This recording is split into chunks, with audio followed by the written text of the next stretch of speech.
Iran does not want there to be peace between Israel and other Arab states, which is why you have their Shia-inspired groupings like the Houthis, like Hezbollah and Hamas, taking these actions. But it does Iran take us, is a doesn't it, dangerous, Liam? a dangerous and toxic regime in league with the Russians, it has to be said, who do not want to see a settlement in the region.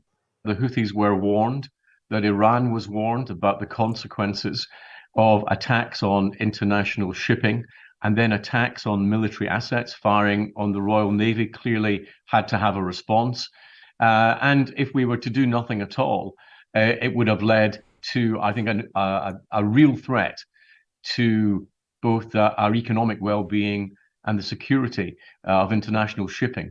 So clearly action had to be taken, and it was a coalition of a number of countries. It's been presented largely as the UK and the US, but it also involved Bahrain, Norway, the Netherlands, Canada, Australia. So there's a big coalition internationally, because what the Houthis are doing is actually a threat to the whole of global maritime security and to one of the most important trade routes in the world, which, as the Prime Minister said, brings food and medicines, not just to the United Kingdom, but other countries around the world. But it was only the US and the UK that were directly taking part in the military action. And since then, we've seen another attack on an American container ship today. And we've had these warnings from the Houthis that, far from being deterred, they now see all US and UK shipping as legitimate targets. Well, of course, what hasn't really been pointed out was that the attack on an American-owned vessel today wasn't in the Red Sea, it was in the Gulf of Aden. So the Houthis have not carried out any attacks on shipping in the Red Sea, largely because it appears that much of the capability has been taken out. Their radar sites and missile launch sites, as the Prime Minister said today, have been largely destroyed. But even if you take out some of their capability, there's clearly this risk, isn't there, that the Houthis carry on attacking other ships in the region, even if they're ineffectual, and that is enough for shipping companies to say, well, we're not taking the risk, and the disruption to global trade routes continues. Well, I'm afraid that's an argument that says we should never do anything against an aggressor in case they respond afterwards. It's very clear that the international community is absolutely determined to uphold freedom of navigation and international law. And if the Houthis, the Iranian-backed and armed and funded Houthis, try to interfere with that, then the international community will take action, as they should do, as they have done. The Houthis say that they are supporting civilians and Palestinians in Gaza who are under sustained attack by the Israelis. I know that the Prime Minister has dismissed that and said that this is about the international shipping routes, as you've described. But isn't there a wider risk here that we are seen as taking sides in the Israel-Gaza war? No, I don't think that's right. And I think that there isn't, but I think there are other linkages here.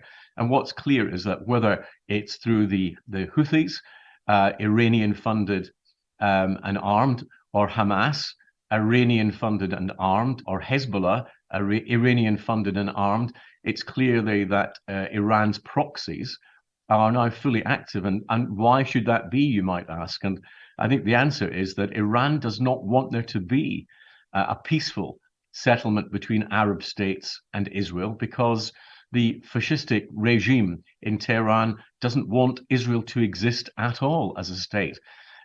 When the Saudi Crown Prince was on Fox News saying that they were getting closer to a new relationship with Israel, I think it was inevitable that Iran would react to that, because Iran does not want there to be peace between Israel and other Arab states, which is why you have their Shia-inspired groupings like the Houthis, like Hezbollah and Hamas, taking these actions. But it does take us, doesn't it, Liam? A dangerous and toxic regime in league with the Russians, it has to be said, who do not want to see a settlement in the region.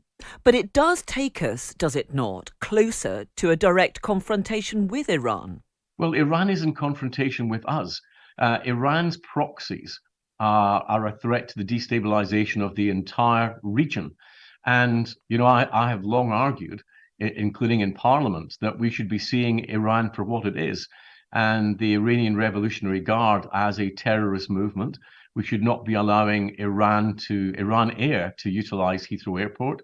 We should not be allowing the Iranian banks to operate in the city of London. They are a terrorist state and should be treated as one. The Prime Minister had broad support across Parliament today, although there were some concerns raised about not consulting Parliament sooner. Do you think in some ways it actually helps Rishi Sunak to be seen as leading on the world stage at a time when he is in such dire straits here in the UK, with that poll today suggesting that the Tories could be heading for something close to an electoral wipeout at the general election? Well, first of all, I think that we need to take polls in it with a pinch of salt always. But Britain does lead on the international stage, and myself and others are fairly fed up with people constantly running Britain down. The United States regard Britain as their key military ally. We bring a number of capabilities, with us not least in the maritime area. We have, of course, our nuclear deterrent submarine, but we have other nuclear submarines. We have our carrier strike group, able to carry US Marine Corps F-35 aircraft. So we work very closely with the United States. We're not only a country that has military capability, but we have the willingness to use it in defence of international law. We've got these votes in Parliament tomorrow on the Rwanda bill. We know that some 50 or so MPs on the right of your party are backing amendments which would strengthen the powers to block legal challenges to the deportation flights, and that they include Lee Anderson, who is himself a Deputy Conservative Party chairman. I mean, this is immensely damaging, isn't it, to the Prime Minister? I think most people in the country would like to see as stiff a bill as we can get, because most people, I think, find the people traffickers as being morally repugnant, and being able to destroy their economic model is a moral essential for us. So, but ultimately, the bill is a deterrent, and we have to get that bill through. Otherwise, we would be weak in the face of one of the vilest trades in the world. So do you think that the Prime Minister is going to be able to face down these rebels and get this bill through? Well, I think that we'll wait to see which, if any, of the amendments the government is willing to adopt.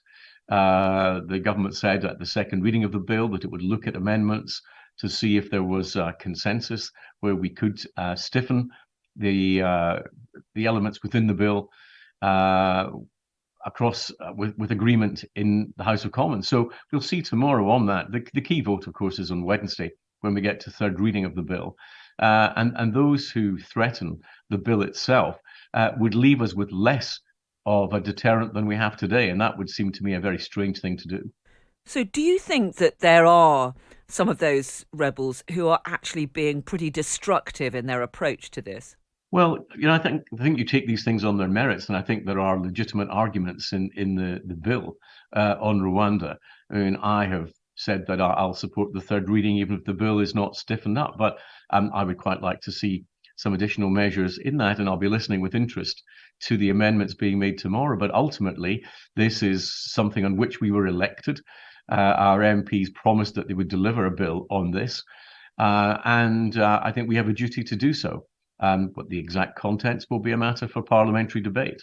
But I think that people need to ask themselves whether they actually want the Conservatives to win a general election.